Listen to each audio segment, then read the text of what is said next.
everyone, खुलुमबाय नोंथांमोनखौ बयखौबो जोंनि चेनेलाव बरायनायखौ जासिहरफिननाय थाबाय ओमफ्रायो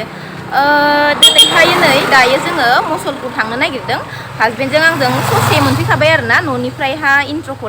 लाबोआखैमोन नालाय ससे लामा मोनफैनानैसो लादों आङो नै दायो लागासिनो ओमफ्रायो आंजों लोगोसे आङो आब' संगिताखौ लेंहरदों आरोना बियो दा मुसलपुर मोनफैखाबायनो ओमफ्राय नै जोंबो मोनहैसिगोनानो आरोना हासबेन्डआ आंखौ दोननो फैदों आरोना मुसलपुराव मानो थांगासिनो होननानै बुङोब्ला नोंथांमोननो आङो खोन्थालांबाय थागोन नोंथांमोना नायलांबाय था भिडिअखौ जोबजासिम होमबानो मिन्थिगोन स' नायलांबाय थादो बिदिब्ला नोंथांमोना दिनैनि ब्लगखौ थांबाय थानोसै दायो जाबाय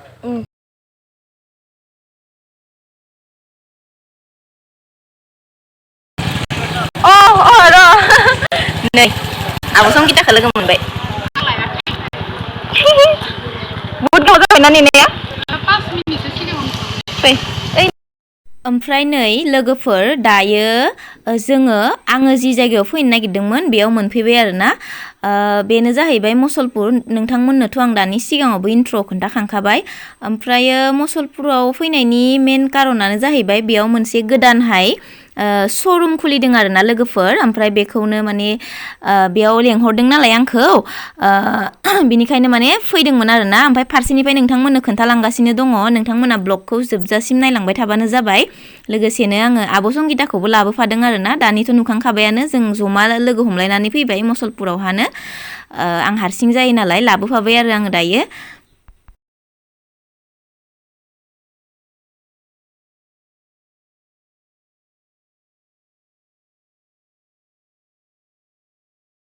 ओमफ्राय नै लोगोफोर माने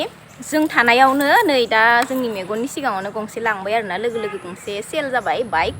ओमफ्रायो बे माबाया मुसलपुर ओजोंहा थाबाय आं दानि ओमफ्राय बिथिं बरमा ओमफ्राय नोंथांमोना सोरबाफोर आंखौ बरमानि मुसलपुरनि आरो जेसेबांखिनि बेखिनि एरियायाव जायगा दङ बिनिफ्राय जायफोरा आंखौ नायगासिनो नोंथांमोननो जुदि गोनांथि जायोबाथाय आरोना जि दावरावखा नोंथांमोननो गोनांथि जायोबाथाय सोरबाफोर लानो गोसोबाथाय माने बेयाव लाफैनो हागोन आरोना गोदानै खुलिदों नै लामा खाथिथारावनो आरोना बिथिं थाबाय बरमा आरो बिथिं थाबाय मुसलपुर ओमफ्राय नै लामानि लेफ्ट साइडथिंजा आरोना मेन लामानि लेफ्ट साइडथिंजा गोदानै खुलिनाय 2 माल' जाबायनो खुलिनाया ओमफ्राय दायो नै नायनोसै जोंबो माबायदि दङ ना लानो मोनाबाबो नङा होमबा ओमफ्राय आं नै गंसेखौ जि फसायदों लोगोफोर आयु आं नोंथांमोननो देखायनो र' ओरैबायदि फसायदों आं नैबे कालारखौ नै बे कालारखौ आं बिराद मोजां नुदों आरोना ओमफ्राय नाजागोन सानसे लानो दा नङाबाबो लासैनो उनावबाबो ओमफ्रायो आब'आ अबे मोनसेखौ मोजां नुदों कालारखौ ब्लुखौनो इखोना आंबो ब्लुखौनो बिराद मोजां नुखादों जि मोजांखा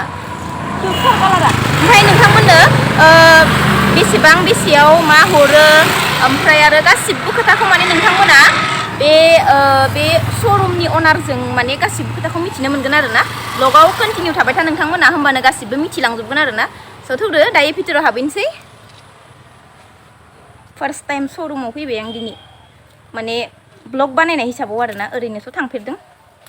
खिन्थु ब्लग बानायनाय हिसाबाव दिनै फार्स्ट टाइम फैफेरदों आङो आरो नैबेखौबो जि हेभि नुखादों नै सेंग्राफोर नायनानै ला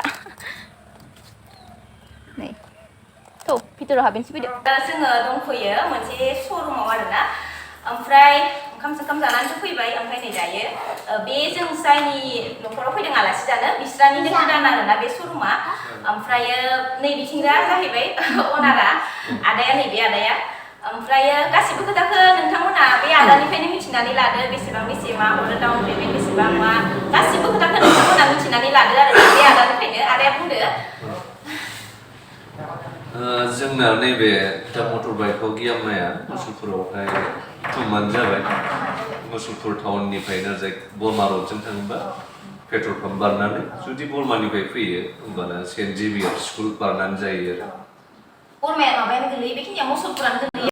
गोलैयो एरियाया मुसलपुरानो गोलैयो ओमफ्राय बेसेबां मा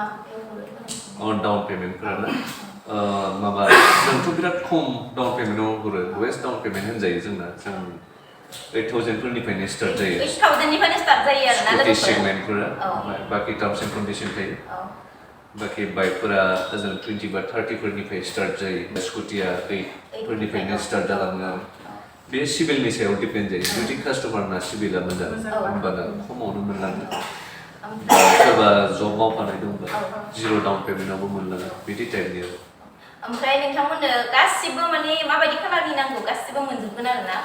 जोंनाव स्टक एभेलेबलबो थायो एभेलेबल ओमफ्रायो आं आसा खालामबाय बयबो नोंथांमोना सोरनोबाफोर आंखौ जायफोरा बेनिफ्राय नायो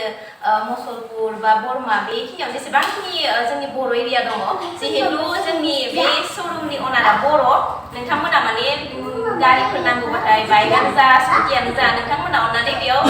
फैनो हागोन आरो ना गासिबो खोथाखौथ' नोंथांमोना मिथिखाबायानो आदाया बुंखाबाय बेसेबांनिफ्राय मा हरो बेखिनियाव बे गंसेल'खा खोमा ना बेखिनियाव बे गंसेयानो बे एरियायाव बे गंसेयानो फेस्टिभ सिजनफोराव दाख्लैबावै जों अफारबो होदों एसेसरिसफोर होनाय जायो दाबो फेस्टिभ सिजनफोराव जों होगोन आरो जेनेबा जायगासिम फैगोन किसुमानखौ जों दाबो फ्रि होगोन रायलायफैग्रो गासिबो कालारनिखौनो मोनगोन आरोना नैबे लाइनाव गोजानै आंथ' एक्सचेन्ज जानायबा स्कुटि मोनसे पस्ट जागोन मोनसे एक्सचेन्ज जाया बेलेगनियाव जायो नंगौ नैबेखौ बिराद फसायखादों आङो दाख्लै जिखुनु गारियानो जागोन रेड कालारनि दा फसायखादों आङो ओरैबायदि मोजां मोनखादों आं कालारखौबो बाइकखौबो आरो नैबे लाइनथिंजा गासिबो स्कुटि नैथिंजाय लोगोफोर मोनसे बिराद इम्पर्टेन्ट माने सब कालार दङ नैथिं रेड दङ माने गासिबो जायो आरो ना नै नोंथांमोननो जेरैबायदि नांगौ सुबिदा बायदि लांफैनो हागोन आरो ना फैबानो जाबाय नै बिथिंजा आं खनसे देखायबावनोसै बिथिं थांबा सिद्दा थांबाय थाबा बरमा मोनहैगोन ओमफ्राय आरो नै बिथिं थांबाय थाबाथाय मुसलपुर मोनहैगोन आरो ना ओमफ्राय नै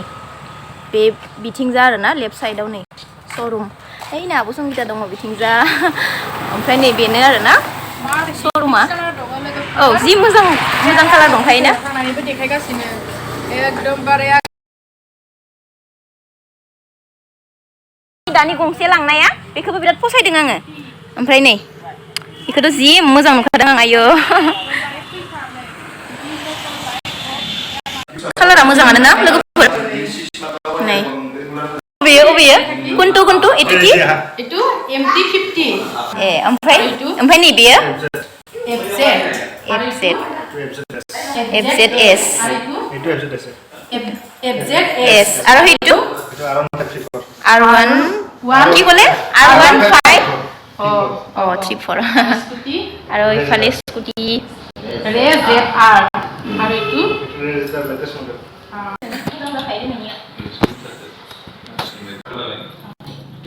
start खालामदो खोन्थादोलाय माबायदि ओरैनोथ' जोंनिया यामायाव स्कुटि सेगमेन्टआव दं स्कुटि सेगमेन्टआव दङ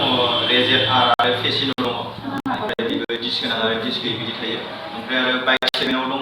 FZ दङ FZS भार्सन 3नि BS6 आरो दङ MT15 R15 बेफोरबो माने डिफरेन्ट मडेलनि दं आरो माने आरो कालार वाइजआवबो बेलेग फैयो दा जेनेबा स्कुटि सेगमेन्टआव हमना ला रेजेट आरनि एक्स-श'रुम प्राइसआ जाहैगोन 96,314 रुपिस जाहैगोन माने अकल जुदि बे गारिनि दामाथ' माने एक्स-श'रुम प्राइस बेनिफ्राय फेसिन'निया फैगोन एक्स-श'रुम प्राइसआ 93,574 फैगोन आरोखि बेनिफ्राय बिदिनो बाइक सेगमेन्टनिया एक्स-श'रुमा जेनेबा हमना ला FZSनिया फैगोन बे एक्स-श'रुमा 1,29,476 फैगोन बे FZSआ बेनिफ्राय आरो बिदिनो MT15 दङ MT15आबो कालार वाइजआव दं माने ब्लेक दङ ब्लु दङ बिदि आरोना दानि MT15नि भार्सन 2नि एक्स-श'रुम प्राइसआ जाहैगोन 1,70,676 जाहैगोन बेनिफ्राय आरो बिदिनो R15 दंबावो R15आबो बहुतटा मडेलनि दं जेनेबा R15M R15S ब्लु ब्लेक कालार वाइजआव डिफरेन्टटा मडेल दं आरोना बेयाव R15Mनि जिथु लेटेस्ट मडेल एमआ लेटेस्ट मडेल होनो बेयाव कुइक शिफ्टार फैयो ओमफ्राय बे एक्स-श'रुम प्राइसआ जागोन बेनिया 1,96,176 फैगोन बेनिफ्राय एस मडेल दङ भार्सन 3 माने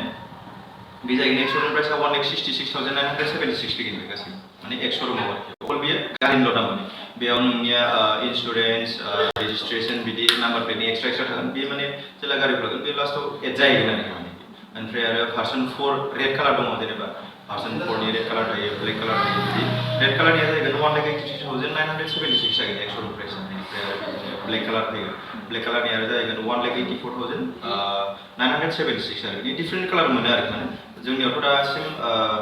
लेटेस्ट मडेलनिफ्राय लानानै गासिबो कालार डिफरेन्ट मडेलफोर सब दंजोबो बेखौ मोननो हागोन आरो लोगोसेनो जोंनियाव एक्सचेन्जबो जाखायो एक्सचेन्जआव जाहैबाय मा नोंथांमोना जिखुनु कम्पानिबाबो नोंथांनाव जि यामानि जा बाजाजनि जा हन्डा जिखुनु एनि कम्पानिबाबो जोंनियाव माने एक्सचेन्जखौ खालामनानै जोंनिखौ पारचेस खालामनानै बायनो हागोन आरो बेयाव एक्सटेनसन सेकेन्ड भिडिअखौ जोङो गारिखौ कन्डिसन नायनानै प्लास बेसेबां इयार माइनास बेसेबां मा जागोन बेखौ जोङो जोंनि सायाव डिपेन्ड खालामो बेयाव नोंथांमोना प्राइसआ बेसेबां जायो बेखौ डिपेन्ड खालामो आरो बिनि सायाव नोंथांमोना डाउन पेमेन्टखौ होनानै जोंनिफ्राय लवेस्ट डाउन पेमेन्टआवनो नोंथांमोना स्कुटि बा बाइक साइकेलखौ लाना थांनो हागोन ओरैनोथ' जोंनिया दासिम लवेस्ट डाउन पेमेन्टआवबो जों हरगासिनो जिखुनु बाइकआनो जा बा स्कुटियानो जा अलमस्ट लाइक 8-9,000 फोरनिफ्रायनो जोङो स्टार्ट खालामनो हायो स्कुटिनिबा आरोखि ओमफ्राय बाखि बाइकफोरनिबा 10-15 बेफोरबायदियाव स्टार्ट खालामनो हायो जोङो थ' दासिम कास्टमार रिभिउआथ' जोंना मोजांखौनो मोनगासिनो दासिम जों बेखौनो मोजां सोलिगासिनो दा गंथाम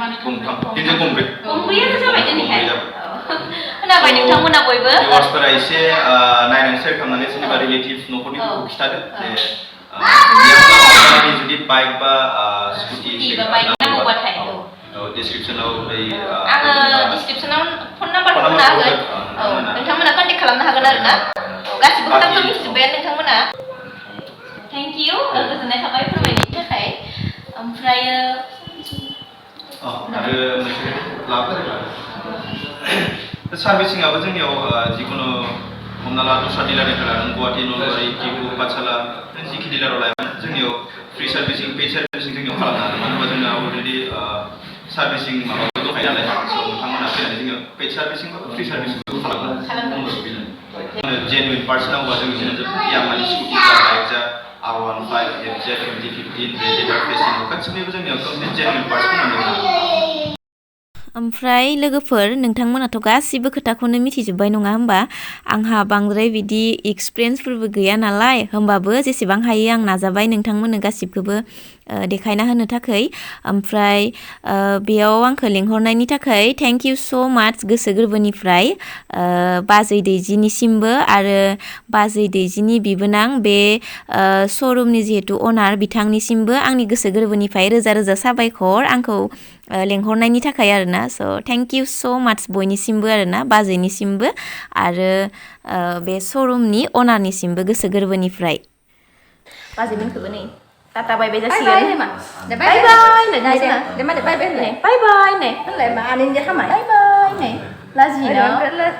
लाजिथारो मानसियानो बेसेबा लाजिखायो स' थेंक इउ स' माच बयनिसिमबो भिडिअखौ जोबजासिम नायनायनि थाखाय गोजोननाय थाबाय ओमफ्राय नेक्स्ट भिडिअआव थाबैनो लोगो मोनसिगोन स' बाय बाय बयनिसिमबो बाय बाय बाजै बाय बाय